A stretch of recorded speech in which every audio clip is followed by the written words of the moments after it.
ప్రపంచవ్యాప్తంగా ప్రజలందరూ స్వచ్ఛందంగా ముందలకొచ్చి సీఎం రిలీఫ్ ఫండ్ కి డబ్బులు ఇస్తాం జరిగింది. రిలీఫ్ గానీ రిహాబిలిటేషన్ గానీ దాదాపు 1000 కోట్ల రూపాయలు ఎన్డీఏ ప్రభుత్వం ఖర్చు పెడతాం జరిగింది. రెండో విషయం, సొంత లావాదేవీల కోసం ఏకంగా దొంగ కేసు బనాయించి ముంబైలో నుంచి ఒక యాక్ట్రెస్ ని తీసుకొచ్చే విషయం ప్రజలందరూ ఇప్పటికీ చూస్తున్నారు. దాంట్లో చాలా స్పష్టంగా ఎంక్వైరీ జరిగే సమయంలో పోలీస్ అధికారుల్ని తాడిపల్లి కొంపకి పిలిచి అక్కడ ఆదేశాలు ఇచ్చారని ఇన్ రైటింగ్ మాకు వస్తాం జరిగింది. దానిపైన ఈ ఫేక్ జగన్ ఏమి సమాధానం చెప్తాడని సూటిగా ఈ రోజు నేను ప్రశ్నిస్తున్నా. ఇంకో పక్కన చూసాం, వరదల్లో మనందరూ ఇబ్బంది పడుతున్నాం. దాదాపు 12 లక్షల క్యూసెక్స్ వరద వచ్చింది. అంటే ఇంకొక 1,00,000 వచ్చుంటే ప్రకాశం బ్యారేజ్కి ఏమయ్యేదన్న పరిస్థితిలో వైకాపా రంగులతో ఉన్న బోట్లు వచ్చి అక్కడ గేట్లని ఢీ కొట్టుకుంటున్న విషయం ప్రజలందరూ చూశారు. ఇప్పుడు ఏకంగా మా పార్టీ వాళ్ళు కాదని ఏకంగా సొంత పార్టీ వాళ్ళని కూడా బయటకు గెంటేసే పరిస్థితి.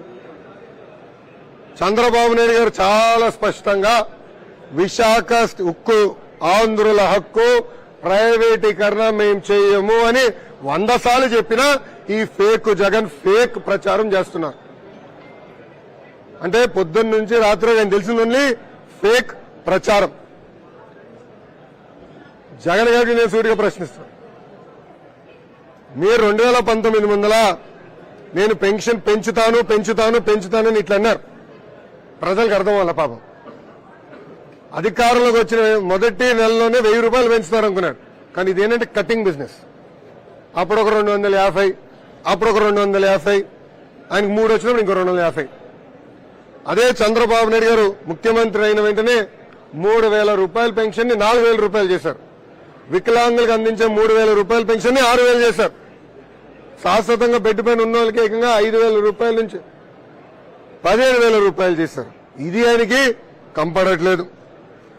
ఇంకా నెయ్యి గురించి ఈరోజు ఆయన మాట్లాడుతూ నిజంగానే చాలా బాధేస్తాం. అంటే వాస్తవాలు మేము ప్రజల ముందర పెట్టకూడదా? మీలాగా పింక్ డైమండ్ రాజకీయాలు మేము చేయట్లేదే. చంద్రబాబు నాయుడు గారు ఏం చెప్పారు? తిరుపతి లడ్డు కరెక్ట్ గా లేదు, క్వాలిటీ లేదు, నాణ్యత లేదు, మేము టెస్ట్ కి పంపించాం, టెస్టులు అన్ని వచ్చినాయని చెప్పారు. రిజల్ట్స్ అన్ని కూడా మీడియా మిత్రులకు పెట్టాం, అధికారులు కూడా పెట్టాం. దాంట్లో చాలా క్లారిటీగా ఉంది. అది ఆయన కంపడట్లేదా? మళ్ళీ 5 సంవత్సరాలు మీరు పీకిందేంటి? మీడియా మిత్రులు మీ అందరు తెలుసు, మీరు తిరుపతికి వెళ్లి తిరుమలకి వెళ్లి భక్తుల దగ్గర బైట్స్ తీసుకుంటున్నారు. నేను చూసా అనేక బైట్స్. భక్తులే స్వయంగా మేము ఇన్ని దశాబ్దాల నుంచి వచ్చాం, గత 5 సంవత్సరాలు లడ్డు నాణ్యత లేదు, చిన్నగా అయింది, అలాంటిది బాబు గారు ప్రభుత్వం వచ్చిన వెంటనే నాణ్యత పెరిగింది, సైజు పెరిగింది, క్వాంటిటీ పెరిగిందని భక్తులే చెప్పే పరిస్థితి మనందరం చూసాం. ఇదేం కంపట్లేదా? ఇంకా ఫేక్ ప్రచారం ఇంకా ఎన్ని సంవత్సరాలు చెప్తారు స్వామి? ఎందుకు ఇట్లా చేస్తారు మీరు? తప్పు జరిగితే తప్పు జరిగింది, మమ్మల్ని క్షమించండి అని ప్రజలను అడగాలి. అది పోగా తిప్పి మళ్ళీ మా పైన నిందలేస్తున్నారు. ఆల్ ఎవిడెన్స్ మేము ఈరోజు ప్రజల ముందర పెట్టాం. ఇక్కడున్న బీట్ రిపోర్టర్లు మీ అందరూ తెలుసమ్మా, గతంలో మీరందరూ నాతో పాదయాత్రలో ఉన్నవారు, నడిచారు.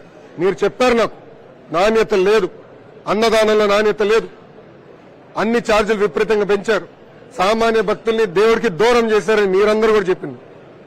దయచేసి మీడియా మిత్రులకు గుర్తు చేస్తున్న విషయం, ఈ రోజు ఒక మంచి ఈఓ గారు నియమించి మొత్తం ప్రక్షాళన చేయండి, సిస్టమ్స్ అన్ని సెట్ చేయండి అని బాబు గారు చెప్పారు.